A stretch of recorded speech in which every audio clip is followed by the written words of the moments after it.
Good morning friends and family, কেমন আছো তোমরা সকলে? আশা করছি সকলে খুব খুব খুব ভালো আছো এবং আমিও খুব ভালো আছি। তো সকালে ঘুম থেকে ওঠার পর ফ্রেশ হয়ে চলে গেলাম রান্নাঘরে চা বানিয়ে নিলাম। চায়ের সাথে পুরি ছিল, পুরি খেয়ে নিলাম। পুরি খাওয়ার পরে শাক রেখেছি, সাথে শাকটা বেছে নেব চা খাওয়ার পর। আর এদিকে দেখি ছেলে ঘুম থেকে উঠে পড়েছে। মেয়েকেও ডেকে তুললাম। ডেকে তোলার পরে ওকে ব্রাশ করতে পাঠিয়ে দিলাম এবং আজকে ওকে আমি তাড়া দিচ্ছি কারণ ওর আর্ট ক্লাস আছে। তো ব্রাশটা তাড়াতাড়ি করতে বলছি, আর এদিকে ও দেরি করে যাচ্ছে। ব্রাশ করার পর ওকে স্নানে পাঠিয়ে দিয়েছিলাম। স্নান করার পর ও বললাম যে তাড়াতাড়ি রেডি হয়ে নেওয়ার পরে আর্ট ক্লাসে যেতে হবে। এই দেখো, স্নানের পরে আমি ওকে সেদ্ধ ভাত খাইয়ে দিচ্ছি।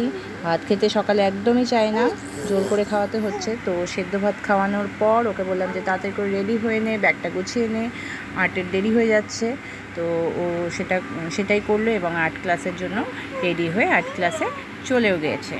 তো এদিকে দেখো, আমি ছেলেকে খাওয়ানোর জন্য চলে এসেছি। এর মাঝখানে ছেলের খাবারটাও রেডি করে নিয়েছি। কিন্তু আজকে যে মিস্টারের কি হয়েছিল আমি জানি না, ও একদমই খেতে চাইছিল না। যখনই ওর মুখে আমি খাবার দিচ্ছি ফেলে দিচ্ছে, বাইরে বের করে দিচ্ছে। এরকমটাও করে না, আজকে এরকমটা করছিল কেন জানি না।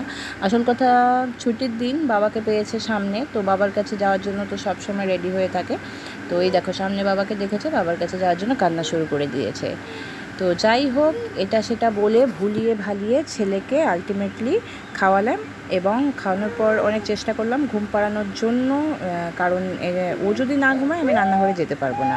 ওকে ঘুম পাড়ানোর পর আমি চলে গেলাম রান্নাঘরে। তো কাটাকুটি করে রেখেছিলাম কী কী রান্না করব, তো রান্না করে নিয়েছি। মাছ করেছি, ডাল করেছি, কচু বাটা করেছি, ডিমের ঝোল করেছি, ভাজা করেছি, আর একটা শাক করেছি।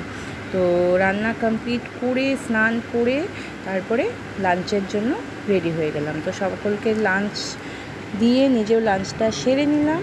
লাঞ্চটা সেরে নেওয়ার পর তারপরে একটুখানি রেস্ট করেছিলাম, এই আধ ঘন্টার মতন রেস্ট করেছিলাম।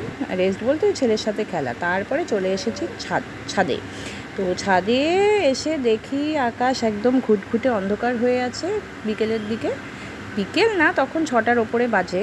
এখন তো দেরিতে সন্ধ্যা লাগে। তো আকাশ একদম কালো হয়ে আছে, যে কোনো সময় বৃষ্টি নামতে পারে। আর যেই বলা সেই কাজ, নিচে এসেছি 5 মিনিটও হয়নি, এই দেখো এদিকে বৃষ্টি শুরু হয়ে গেছে। তো বৃষ্টি অনেকদিন পরে বৃষ্টি হলো, তো ভালোই লাগছিলো। বৃষ্টি হয়ে সন্ধেবেলা বৃষ্টি হয়েছে, আর ছুটির দিন, তো চায়ের সাথে সিঙ্গাড়া হলে বেশ মন্দ হয় না। তো ওকে বললাম সিঙ্গাড়া নিয়ে আসো। তো গরম গরম সিঙ্গাড়া নিয়ে এসেছিলো, চায়ের সাথে সিঙ্গাড়া খেয়ে নিলাম সবাই। এবং তারপরে মেয়ের বায়না ছিল যে মোমো চাউমিন খাবে, তো মোমো চাউমিনটাও নিয়ে এসছে, তো ওটাও খাচ্ছে। তারপরে পড়তে বসেছিল, একটু হোমওয়ার্কগুলো করে নিচ্ছিল। এদিকে ভাই দেখো স্টাডি টেবিলের ওপরে উঠে ওকে বিরক্ত করছিল। আর এদিকে তারপরে ব্লগ করেই নিই, রাতে ডিনারে চলে এসেছি। ডিনারে করে নিয়ে তারপরে সবাই ঘুমিয়ে পড়লাম।